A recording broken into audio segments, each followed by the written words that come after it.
Yeah, U3, live from the underground.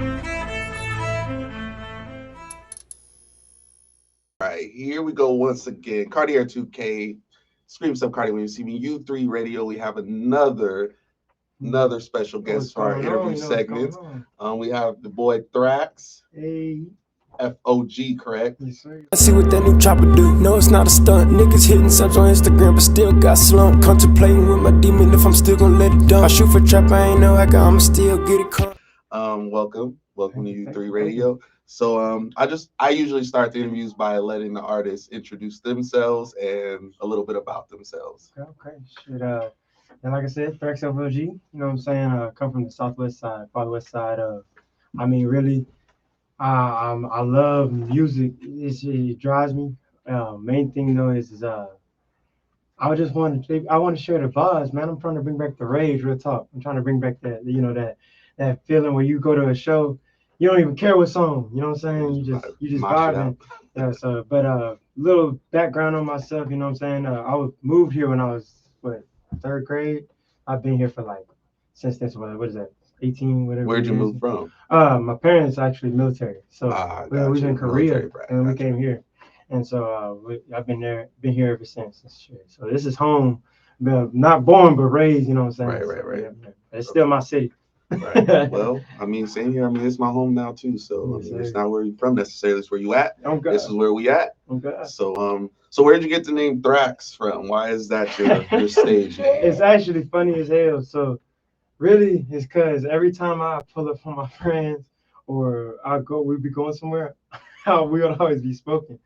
Always. So I got Thraxx from that, and then FOG is really from my boys that I play football with at J, and then some of their like younger siblings and stuff like that, just people that I grew up with, and so it's called stands for Family of Goons. So, right. Yeah, we wasn't the best actors. So I was gonna ask you that because I saw that. I was reading up on you. I saw that and I was like, I'm gonna ask him about this Family of Goons thing. Yeah. So what do you feel like, depending on where you're trying to go with your music, do you think that might be something that somebody might not necessarily want to mess with you because they feel like, why I want the goons at my shows, or do you think that might hinder you? I'm already dealing with it, right? Mm-hmm. So right now, being a new artist, you got to market yourself. Right, that's exactly what I'm saying. Right, that's just one of the biggest things. So I think for right now, I'm actually starting a new wave, and the only reason I say that is I don't really hear too many people sound like me. You know what I'm saying? I know the goons that and all that stand for. That was a part of my life. So honestly, regardless of what I rap about, you're gonna have to accept that part about me. You know what I'm saying? So I feel like it's one of those things. I don't think it's gonna really hinder me. I just think I'm gonna have to probably put in a little bit of extra work to show that I'm serious. You know what I'm saying? Right. But hey, I'm here. right. No, I feel that. I definitely, as I won't say a OG in the game. That's aging myself way too much. Look, but I just turned 25. So yeah, but hey, you want to? But I know that especially today, like a lot of promoters and stuff like that, they'll look us up, and by us I mean they'll look us up and see what we about and who we hang with and what kind of crowd we bring, and that usually a lot of times they'll little stuff like that. They'll be like, oh, I don't want the goons at my establishment, or so just a little from a. And that's why I like to put it in not parentheses, but the acronym. Right. Because a lot of people think it stands for FOG. Right. That's what I thought. Yeah, a lot of people think it stands for FOG, so it kind of worked out too. Because Thraxx FOG, a lot of people just go with that. A lot of people, bro was just asking not too long ago. A lot of people they ask for when they book me, they ask for my stage name. I'll tell them, but they leave the FOG out. Right. So it's a thing that I thought about even to this day. Sometimes I'll be thinking about just leaving it out, but we'll see. Right now, it hasn't really hindered me too much because I handle myself so business-like. So I think it should be good. Yeah. Right. So a minute ago, you was talking about the wave and the vibe that Thraxx is on. So what do you self-describe your wave, or like what you're trying to bring to the table? So it's a little deep, but it's more like you not being as bothered from everybody. You fought through what you went through, but you know you headed to a good place type deal. And saying that, I mean, and to be more specific, like the vibe is really just to live your life, live your life. Don't give, Right. And just do your thing. It's gonna be trials and tribulations, but keep your head up. That's why I always say vibe music, but honestly, if you want to say like on another category, it's pain music too. A person that done been through something can really relate to it. So I don't know. I really just be trying to express the pain, but also that you can get out there. You know what I'm saying? Yeah, that's why I choose the beats to make you feel uplifting. I might be talking about pain, but that beat gonna make you feel, you know what I'm saying? It's give you that feeling, like that optimistic feeling, like, you know what? I'm gonna get it going. Right. So yeah. So how long have you been doing it, or how long you been writing? And I've been making music since 2015, but I've been taking it seriously the last 3 years. Okay. So because I when I first made it, man, I had my little MacBook Air. I was chilling. I was making little songs off a GarageBand, of course, not mixing nothing. Yeah, that's everybody started. Just rapping and pushing out stuff. And then I don't know, it's 2016. That was a crazy year for music. You know what I'm saying? And I think it showed a lot of people that really wanted to make music that you could really do this. It doesn't take you, having to have some type of lucky hit, or you know what I'm saying, or something like that. $1,000 recording equipment. You know what I'm saying? It don't take no crazy thing. So after that, I would say 2016. Yeah, that's when I really took it. So probably actually I've been taking it serious for about 6 years. Yeah, about 6 years. Yeah, honestly, because 2016 is when I really got like serious about that mess. Like, I was like, yeah, I could do this. Started going to Houston, Austin, and traveling everywhere, trying to get my name out there. And then yeah, man, I ended up I performed for Migos actually. Oh, bet. Yeah, January 7th, 2017. That was cool. And then that also showed me too. That was an experience, man. That really showed me what I'm going to the damn waiting room. The shows you used to just waiting till you get called up. Right. Nah, man, I went That's there. They had a whole room. They had food, water. I'm like, damn. Right. Yeah, so that really showed me too. But yeah, I don't know. Through my journey, I just really been getting more and more serious about it. Just learning the game, trying to learn the business side of it, and just get all the corner, all my dots and I's. You know what I'm saying? Cross the T's, dot the I's. You know what I'm saying? Yeah, I was talking to another artist last week, Sensei, and we were touched on that as far as or the music being 90% business, 10% music. It's like if you don't got you can be talented, you can have fire joints, but if your business, you don't know the business side of it, you're gonna get screwed, or you gonna miss opportunities because you don't got your business down. So. I feel like I'm a walking testament of that, because before I met my manager, I ain't gonna lie, bro, I felt like I was kind of like just wandering. Right. You know what I'm saying? I was doing shows still, but I was booking myself. You know what I'm saying? I was kind of handling everything, but I wasn't really handling it the way it was supposed to be handled. You know what I'm saying? I got even more serious when I got with him, because I was like, I really want to do this, but I need the business side, like you're saying. You can have the best track in the world, bro, but you don't know how to market it or move it, or it's just gonna sit there in your hands, right? Yeah. It don't even make no difference. It's just gonna sit there. Right. So is there any specific artists that kind of inspired you or made you want to do music or made you want to take it more serious? Or the sound that you have, is there any specific artist that kind of molded that sound?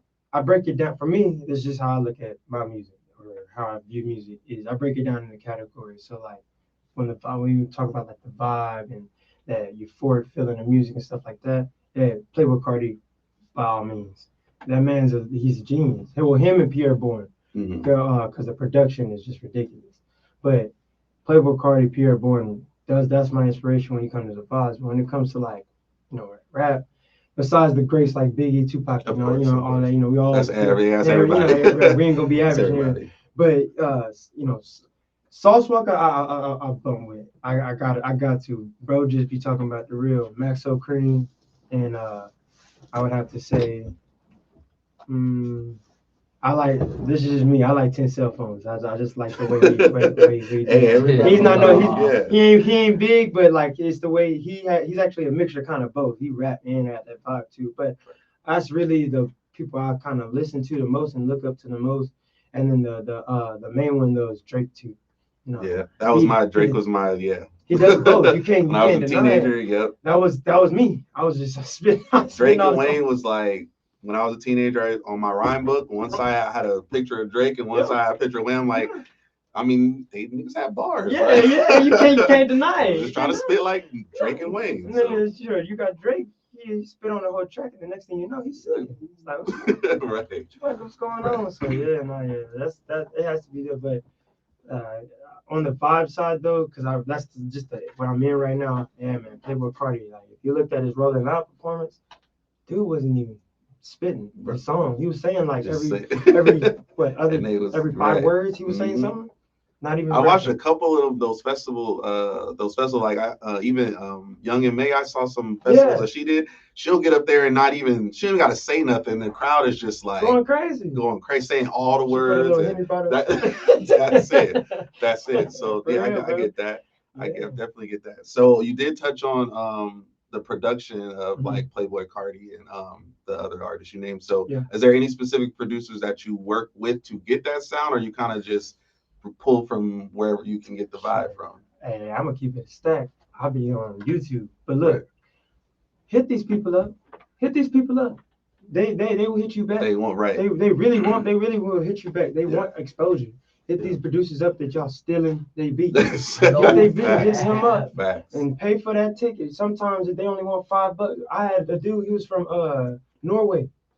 Dude gave me a beat for $5. Hey, man. You know what I'm saying? It's their hustle. You gotta respect their hustle like they respect yours. Because the thing is, you pop, they still gonna, congratulate you. But they gonna that's they beat. They gonna need a cut. You know what I'm saying? Right. So, but as for in the city though, my boy Dodie, I mess with. He sends me beats. My boy Lizop, Tie-Dye Beats, and then 14 the Loop. Okay. Yeah, those have to be my 4 right there. Tie-Dye Beats and 14 the Loop, I ain't gonna lie, they're part of the reason I'm even here right now. Because when I first started doing music, they were the ones that were sitting me down saying, hey, look, they were the first ones to really say, like, bro, it's more than just sitting on here, this mic and this rapping. Right. It's a whole lot to this. It's not just that. And over time, it's crazy because when I first did that, I would always be like, man, they're being a little cocky. Oh, they're being like this and like that. Oh man, they're being hard on me. But then being now, I'm like, shit. Honestly, I'm glad they did that because now I'm so a perfectionist about my stuff. I can't even not do what they were saying. You know what I'm saying? Yeah, I'm God. So yeah, man. It has to be those for the And I'm looking for new talent though. Hey, any producer that wants to work, I want to work. I'll spend bread, or you want to work for free? It is what it is. I'm down. I'm trying to work. God. I mean, you got to. Yeah, going back to the YouTube thing too. I think a lot of artists do like they own that wave of just snatching beats off YouTube. I mean, it's a lot of big songs like All Gold Everything. Trinidad James, he snatched that off of SoundCloud or YouTube or something. But just like, but you never know where that producer is at that time too, because like you said, at the end of the day, they on YouTube trying to give out beats to whoever can get it. So I got a crazy story. So 14 Loop, right? He produced the track for Juice WRLD. Okay. Juice WRLD he didn't produce it for him. He ended up making a beat. Juice WRLD ended up taking it. RP Juice WRLD, I ain't gonna say nothing bad, but he ended up passing. Right. His team ended up getting with him. So that business side, if you artists think that it's not gonna catch up to you, it will. Right. Especially if you pop.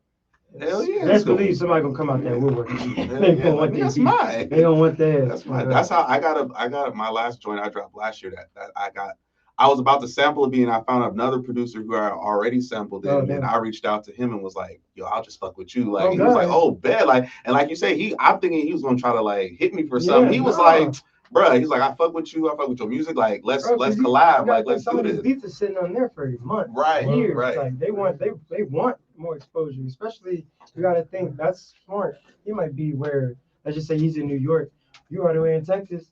Right. That's right. You know what I'm saying? That's right there. Cross right there. So it's all about networking too. Yeah. Networking, expanding your network is always only gonna make things better and easier for you. Definitely. The broader your umbrella is. So who are you? You named some producers out here. Yeah. Who are some of the artists that you necessarily might not have worked with, but that maybe that you fuck with, or someone like some artists out here that you like, you respect or you feel? Or I shout out my circle. I got my SRG Young Chris. That's my boy. I got my Fastway Freddy. I got my French Dog Suave. I got my Bando Baby. I got my let's see, Dino. I got Lupa. That's my people. That's FOG and that's SRG. That's Demon Gang right there. But as for the city though, because my music, I do want to get a song with Toshio Gu. I do want to get one with him. I want to get one with I need some more tracks with Tie Dye and 14. But those your people, right? Yeah, but those are my people. So I mean, I'm trying to think because I haven't really heard any new ones, like any new like the style more. So but I do hit people up and I'm like, hey, like, shit, we can make something. Even if it's what you do, should we get it on? But I mean, really anybody though. I don't really like putting because also I can't really think of somebody like Toshio Gu. I've been saying because I was literally just talking to him. But I mean, I don't know. There ain't too many. Things I can't really think about it. You know what I mean? I feel it. I mean, really anybody. If you want to work, we should just see the vibes. I don't like to say, oh, I want to work with this artist and that artist, and everybody know I don't really want to work with because I'm here. We make a fire song. Even if it's country music. I'm serious. I'm serious. I love music. Like, if we make something that's fire, it can hit. So, do you? So, as an artist, like, do you see any a more passion or love between actual recording the music and or performing the music? Like, is there one that you like to do more, or one that you kind of do music so you can do A or B? So right now, I think this answer to this question is going to be just for right now, right? But because of where I'm at right now, my music career. But right now, I love making. Love. I can sit in the studio all day. They put up on me, and I was sitting there recording myself in a room by myself. Right. I don't know. It's just it's a way to escape. It's a stress reliever for me. I feel like when I'm recording now, I'm not even really here. I'm somewhere else. I'm in my own zone. So it's my own space. So I'd have to say when I'm recording, but I feel like as time goes on and as the blessings come, I feel I'm gonna love performing more. Right. Because my whole thing about my music is I'm trying to bring that vibe, that rage back, that shows where you're leaving the show saying you calling people like, hey, we gotta go to the next one. Right. You know what I'm saying? So like stuff like I go up and down too. Sometimes I don't care to perform, and then sometimes I'm like, I just want to record. Sometimes I just want to make beats, or sometimes like I just I jump through my phases and everything. But I definitely think like right now, like I want to perform. Yeah. Like I didn't been recording and hiding away for a little while, and now I'm like, nah, I just want to hit a stage now. And so I go through my phases. And I feel like I just dumped my vault. That's why. I had a lot of releases late last year and early this year, so I feel like I need to crawl back in and get the vault back right. But I mean, ultimately, though, I would say performing because I love performing, but it has to be recording for right now. It's just my safe space right now. You know what I'm saying? Right. You know.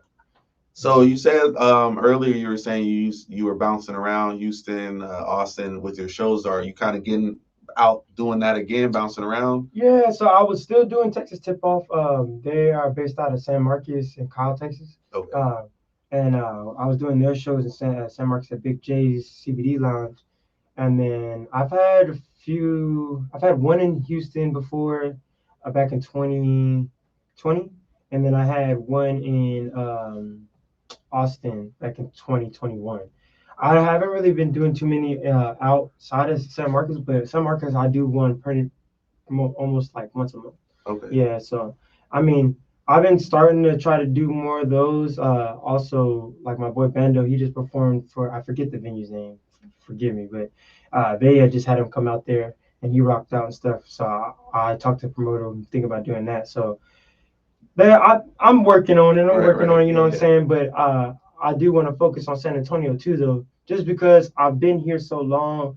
I done seen, the Blakes, Mateo sons. I know a lot of those dudes on personal level. So it's like I didn't see it, so I know it's possible. It just takes work. You know what I'm saying? Gotta grind. So I really trying to grind in the city as well as get some opportunities out there. But So speaking of that, what do you feel about, or where do you think the music scene here is in San Antonio? The question. Yeah, the question. So I'm an optimist. So I'm gonna be honest with you. This is not gonna be as bad. So you don't have to buckle in. but I really think that the scene is actually in a it's in an okay place. It's not I don't think it's in a bad place because we still can do things. There's just loopholes. And I think the part of the issue too is we got to focus on the business side and we got to find our loopholes and know what we can do. Because there's a lot of things that it's not as black and white as you think. You know what I mean? We got noise ordinances in city and stuff like that literally stop venues from being able to throw shows. But I don't know if you heard about that new event center that we're going to end up building. I think it's on the outskirts of the city. No. It's supposedly be the most advanced arena and or something like that for venues, show venues, something like that. But they're supposedly going to be making something like that. We need to think outside the box, take venues outside, limits of those noise ordinances and stuff like that. Was it 8825 New Laredo Highway?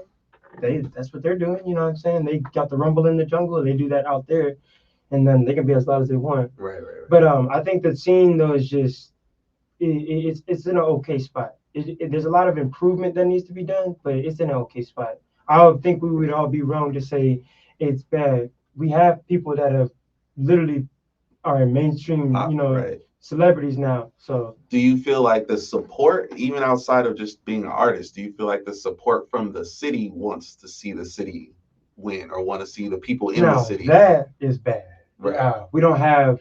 The problem is, and it's also society too. You can't just blame the city. It's society and how we just interact and stuff. People are so quick to call you a writer for showing somebody some love.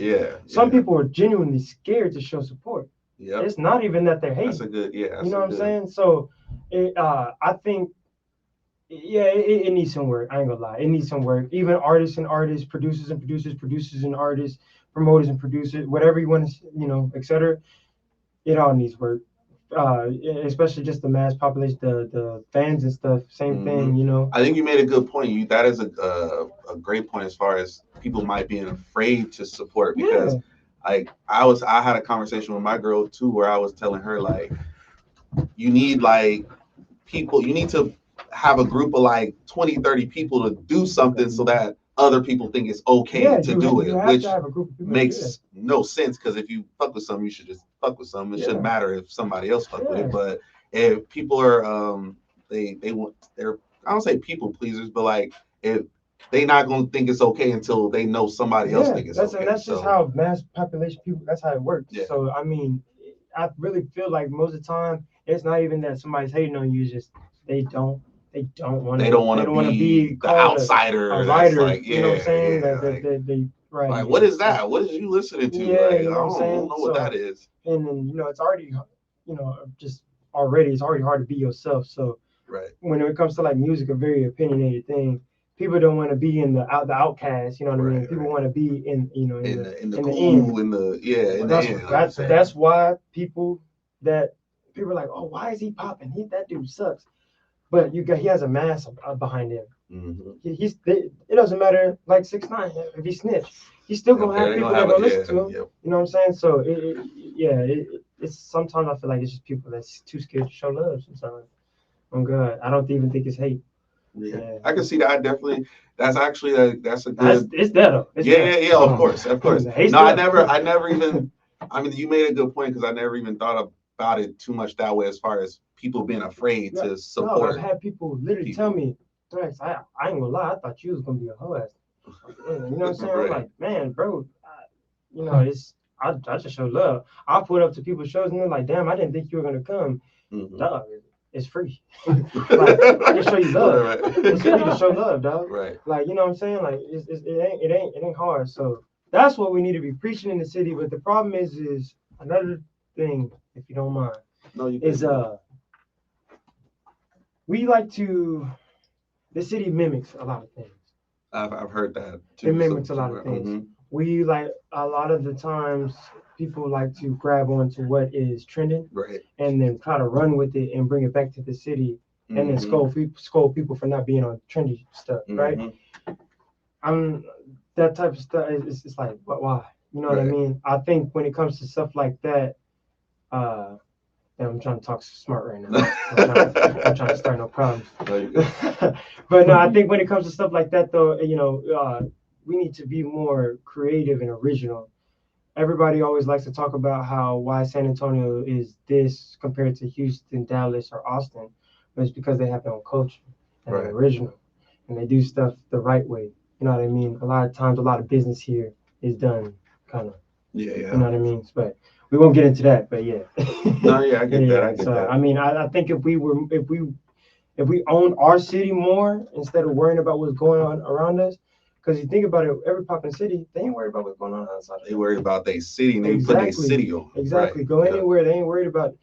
You go to New York, it's New York. You go to Atlanta, it's Atlanta. They don't care about nobody. You know what I'm saying? So, not saying not to care about nobody, but we don't have that San Antonio. I feel like San Antonio is so big, but it's so small at the same time. But I feel like if everybody was to come together and just put San Antonio on, then I feel like San Antonio would be on. Yeah, for sure. People are scared, but people are scared to be that person to start that, because they don't want to be with that person that's left out and is made to look like the idiot that isn't the real representation of the city or whatever the case may be.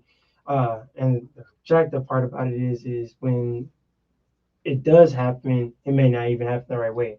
Not saying I don't know if it has or has not, but like when it does, it just may not. But I feel like one of the dopest things about here though is that I've met so many people that aren't from here, so it's just like it's such a mix, a boiling pot of just different sounds and vibes and feels that it's just like that can be the San Antonio sound. That's the crazy part about it. It's like, so it kind of contradicts even what I say about we need to be more original, because it's hard to be original when you have a but I get it in context though. Yeah, I get what you mean in context. It's not about like because we're so close to Houston, or we need to sound like Houston, or because we're so close to Dallas, we just sound like Dallas. I feel like we need to make our own thing. Why don't we have a set San Antonio sound? We need a set San Antonio sound. You know what I mean? Like, it doesn't have to be literally one sound, but I'm saying, like, you know what I mean? We don't have anybody like with that San Antonio pride.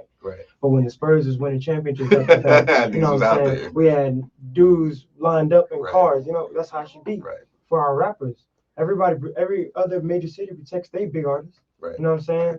And it's just what it is. But yeah, I mean, I think though, another thing though is you can't blame people though when we were talking about like the noise ordinances, and the city itself is even set up against really having a nightlife music scene. You know what I mean? With how businesses are set up and stuff like that. I feel that. Yeah. Do you think that might be kind of on us too though, as far as what goes down at these functions and parties and after parties? I don't know. No, because I agree with you, and being someone from outside in now who's just kind of learning the scene too, and learning the past events and what's happened and why this is like this and this is like that. It's like, okay, I'm trying to just take in what it is here. On a realistic side, yeah, but on a potential side and a visionary side, and trying to actually better the scene, it is, because you got to think, you got to accept certain things for what they are. And the other thing too is the city can do things about those things too. True. But they're letting some of that stuff just go. Why do you think certain sides of the city they get away with a lot of tripping? They don't be tripping, you know what I'm saying? But you take your butt up to 1604, it's 281. You could do it if you want to.